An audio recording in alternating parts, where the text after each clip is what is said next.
আসসালামু আলাইকুম।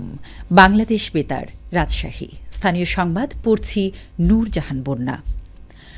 অর্থ, বাণিজ্য এবং বিজ্ঞান ও প্রযুক্তি উপদেষ্টা ড সালেউদ্দিন আহমেদ বলেছেন, অপচয় ও দুর্নীতি প্রতিরোধে অটোমেটেড সরকারি আর্থিক সেবা গুরুত্বপূর্ণ ভূমিকা পালন করছে।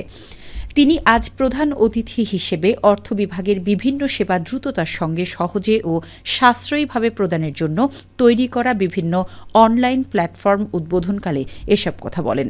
ড সালেউদ্দিন আহমেদ বলেন, উদ্ভাবিত বিভিন্ন অটোমেটেড সেবা প্ল্যাটফর্মের কার্যকারিতা সমুন্নত রাখার জন্য দক্ষ জনবল সৃষ্টি করে তাদের মাধ্যমে নিয়মিত নবায়ন করতে হবে। আর্থিক সেবার বিভিন্ন প্ল্যাটফর্ম একটি সমন্বিত ব্যবস্থাপনার মধ্যে নিয়ে আসা সম্ভব হলে আর্থিক ব্যবস্থাপনায় স্বচ্ছতা ও জবাবদিহিতা নিশ্চিত করা সম্ভব হবে। সাধারণ মানুষ সেবা প্রদানকারীর কাছে না গিয়ে যত বেশি সেবা অটোমেটেড পদ্ধতিতে পাবেন, ততই দুর্নীতি কমবে এবং নির্বিঘ্নে সেবা পাবেন। দেশে আজ জাতীয় কন্যা শিশু দিবস পালিত হচ্ছে।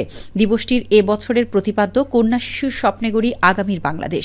দিবসটি উপলক্ষে রাষ্ট্রপতি মোহাম্মদ শাহাবুদ্দিন ও অন্তর্বর্তী সরকারের প্রধান উপদেষ্টা ড মোহাম্মদ ইউনুস পৃথক বাণী দিয়েছেন। দিবসটি উপলক্ষে নানা কর্মসূচি পালন করছে সরকারি বেসরকারি বিভিন্ন দপ্তর ও সংস্থা। স্থানীয় প্রশাসনের সঙ্গে সমন্বয় করে দিবসটি উদযাপনে অধীনস্থ জেলা ও উপজেলা দপ্তরগুলোকে কর্মসূচি পালনের নির্দেশনা দিয়েছে মহিলা বিষয়ক অধিদপ্তর। এদিকে আমাদের চাঁপাইনবাবগঞ্জ জেলা সংবাদদাতা জানান, চাঁপাইনবাবগঞ্জে সরকারি বেসরকারি উদ্যোগে জাতীয় কন্যা শিশু দিবস উদযাপিত হচ্ছে। দিবসটি উপলক্ষে চাঁপাইনবাবগঞ্জ শহরের নামশঙ্করবাটি উচ্চ বিদ্যালয় মিলনায়তনে আলোচনা সভা অনুষ্ঠিত হয়। কন্যা শিশুর স্বপ্নেগড়ি আগামীর বাংলাদেশ এই প্রতিপাদ্যকে সামনে রেখে অনুষ্ঠিত আলোচনা সভায় সভাপতিত্ব করেন বিদ্যালয়ের প্রধান শিক্ষক আসলাম কবির। এতে বক্তব্য রাখেন চাঁপাইনবাবগঞ্জের সিনিয়র সাংবাদিক শামসুল ইসলাম টুকু। সভায় বিদ্যালয়ের শিক্ষক শিক্ষার্থীরা অংশ নেন। চাঁপাইনবাবগঞ্জে গ্রাম আদালত কার্যক্রম বিষয়ে সচেতনতা তৈরিতে প্রচার প্রচারণা কার্যক্রমে গতিশীলতা আনার লক্ষ্যে অংশীজনদের নিয়ে সমন্বয় সভা অনুষ্ঠিত হয়েছে। গতকাল চাঁপাইনবাবগঞ্জের জেলা প্রশাসকের সম্মেলন কক্ষে অনুষ্ঠিত সভায় প্রধান অতিথির বক্তব্য রাখেন জেলা প্রশাসক আব্দুস সামাদ। চাঁপাইনবাবগঞ্জ স্থানীয় সরকার বিভাগের উপপরিচালক দেবেন্দ্রনাথ ওঁরাও এর সভাপতিত্বে অনুষ্ঠিত সভায় বক্তব্য রাখেন অতিরিক্ত পুলিশ সুপার আবুল কালাম শাহিদ। বাংলাদেশ গ্রাম আদালত সক্রিয়করণ প্রকল্পের জেলা ব্যবস্থাপক হাফিজ আল আসাদ। সভায় চাঁপাইনবাবগঞ্জে জেলা প্রশাসনের কর্মকর্তা, শিক্ষক, ইমাম ও স্কাউট নেতৃবৃন্দ অংশ নেন। সভায় জানানো হয়, চাঁপাইনবাবগঞ্জ সদরে দায়েরকৃত ১৯৯টি মামলার নিষ্পত্তি হয়েছে ১৩৯টি, শিবগঞ্জে ২৯৪টি মামলার নিষ্পত্তি হয়েছে ১৯৯টি, গোমস্তাপুরে ১৬৫টি, নাচলে ২৪৮টি মামলার নিষ্পত্তি হয়েছে ১৭৪টি এবং ভোলাহাটে ১৩৮টি মামলার নিষ্পত্তি হয়েছে ১২০টি। সভায় গ্রাম আদালতের ইতিবাচক দিক তুলে ধরা হয়। টানা বৃষ্টি হলেও নাটোরে সকল নদীর পানি বিপদসীমার নিচে প্রবাহিত হচ্ছে।